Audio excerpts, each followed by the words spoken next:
It's fair to say that Rings of Power Season 2 hasn't exactly gotten off to a flying start, with the first 3 episodes being one of the most tediously punishing slogs of my entire career, but that's okay because things are about to kick into high gear at last with episode 4. So strap in and get ready for some high-octane scenes like people walking through forests, people walking through deserts, other people walking through forests, and, other people walking through other deserts.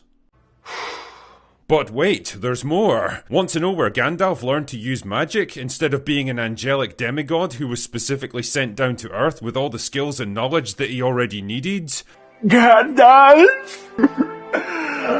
Want to know the origins of the Shire, and that it was almost certainly discovered by a strong female Harfoot? Want to see Soy Boy Isildur and Don Lemonlass get swallowed by a mud monster and then immediately escape so that they can have a good laugh about the experience? Want to see Galadriel finally throw off the shackles of the elf patriarchy and go full girl boss for the first time this season? Then you're in for a treat indeed, because episode 4 truly is a masterful piece of fan fiction made by people with almost no knowledge or understanding of the source material. Anyway, gird your loins and let us move forward with this quest together. So the episode begins with Galadriel and Elrond setting out on their urgent mission to get to Eregion and warn Celebrimbor about the threat posed by Sauron. And damn man, this one is absolute top priority. Every minute that passes brings them closer to disaster, so they need to get there as fast as humanly possible. But what to do? Perhaps they should enlist the help of the Eagles to fly them there, or at least deliver a message to Celebrimbor that will arrive within a few hours and can't possibly be intercepted.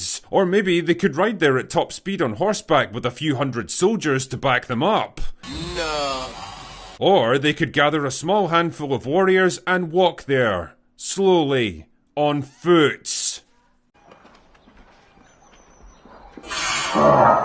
And I couldn't help but laugh at this one, because the group is basically the village people of the elven world, and the only thing missing is a wheelchair-bound elf to complete the spectrum of political correctness. Anyway, they get to a bridge that's been blown up, and for some reason Elrond assumes that it's been destroyed by lightning.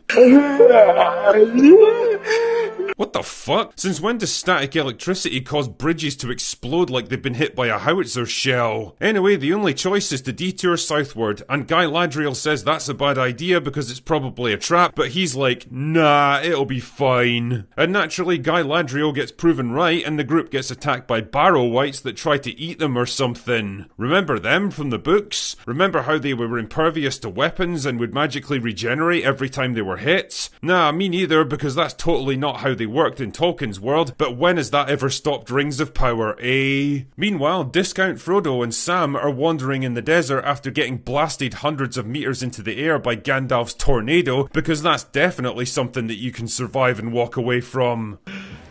You serious? Then they just so happen to run into this absolute retard who leads them back to his diverse community of not hobbits. Wow, what are the odds that they would just so happen to run into the one person in this entire region who could lead them to their own kind? What are the odds that an isolated species that's evolved exclusively in a Middle Eastern desert environment would contain exactly the same ethnic melting pot of white, black and Asian people as literally every other location in this show's laughable idea of Middle-earth? Anyway, whatever. So this is where we learn that Discount Frodo's ancestors left the tribe in search of a land of green hills where they could dig holes in the ground and feel safe at last. Wait a second. Nah, I've got no idea what they're talking about here. Meanwhile, not Gandalf is also wandering through the desert when he runs into Tom Bombadil. Because, of course he does. Because there's not a single facet of Tolkien lore, no matter how bizarre and obscure, that this show won't shamelessly repurpose. And it's nice to see that old Tom has gone from an ancient forest spirit that's largely disconnected from the outside world to a combination of Yoda and CNN, able to provide Gandalf with advice, wisdom, training, and a full breakdown of everything that's been happening in the local area. Wow, lucky that not Gandalf happened to run into the one guy in this entire region who could provide him with everything that he needs to move the plot forwards. There's quite a lot of that going around in this episode, isn't there? Lastly, we've got Pussified Isildur and Don Lemonlass who, in a shocking break from tradition, are wandering through a forest together. No way! Oh my god, there's just no limit to the variety of different situations that this show can put its characters into. Anyway, they're using estrogen to help lead them to Theo because she's their prisoner now, until they get sucked into the mud by a worm monster and estrogen decides to help them by throwing a stick to them. Oh, come on! I mean, you look like you weigh about 100 pounds and have never done anything even resembling manual labour in your entire life. Do you really think you're strong enough to pull two fully grown men out of quicksand? Not that it matters anyway, because wouldn't you know it, the worm monster rises up to the surface once again and Don Lemonlass slices his way out and he and Pussified Isildur just kind of explode out of its stomach. Boy, that escalated quickly. Wow, that was lucky. Then they decide that they can trust estrogen now, even though they didn't actually see her attempt to free them and they've got no idea what she was trying to do. But oh no, she betrays them again until a pair of Ents show up and body slam her into a rock. Don't worry though, she's totally fine. That impact didn't shatter every bone in her body. And then the Ents take them to Theo, who they were holding prisoner for some reason. Holy shit, everything just seems to work out perfectly in this show, doesn't it? Everyone just kind of runs straight into the very person they need to find at exactly the moment the plot needs them to.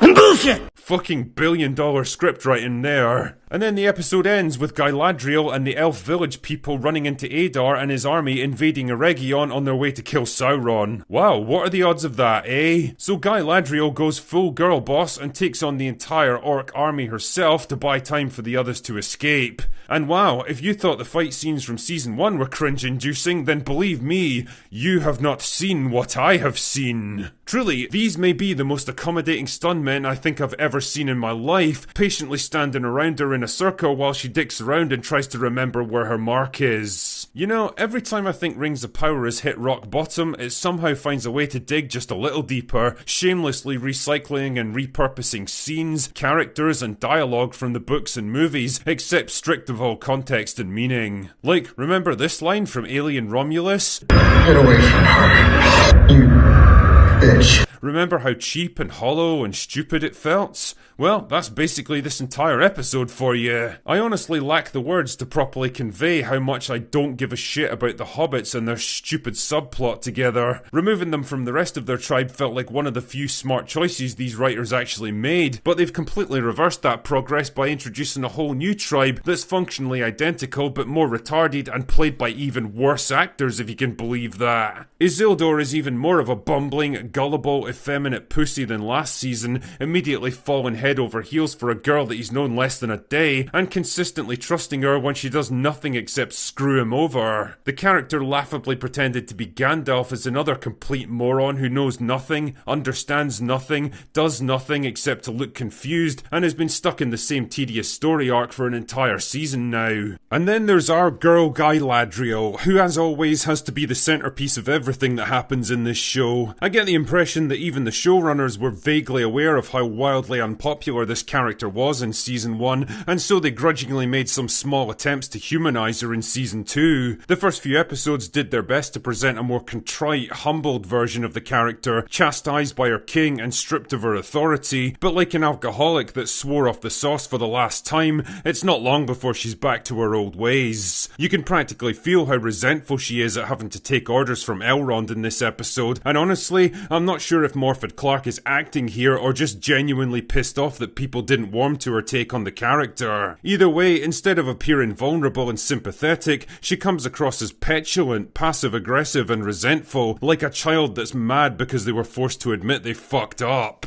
The only good thing I can say about this episode is that both the Ents and the Barrow-wights looked visually impressive, if nothing else, even if the battle against them was nothing more than actors very clumsily swinging swords at spooky CGI monsters. I mean, much as I adore the Peter Jackson trilogy, I think we can all agree that the Ents weren't exactly visual masterpieces, and I think this is a rare example where 20 years of CGI development has actually benefited us. Ultimately though, apart from occasional flashes of visual spectacle, it all just feels like a bunch of disjointed minor plot lines that the show knows it has to remind us about once in a while. It's poorly directed, badly written and horribly acted. It's an episode with no particular focus, no sense of time, distance or geographical location, and no great sense of urgency or importance. and it's all set in a world that feels more like a series of bubbles existing in isolation than a living, connected universe where actions in one place have got consequences everywhere. And if you're looking for a reason to get into this show, then episode 4 absolutely isn't it.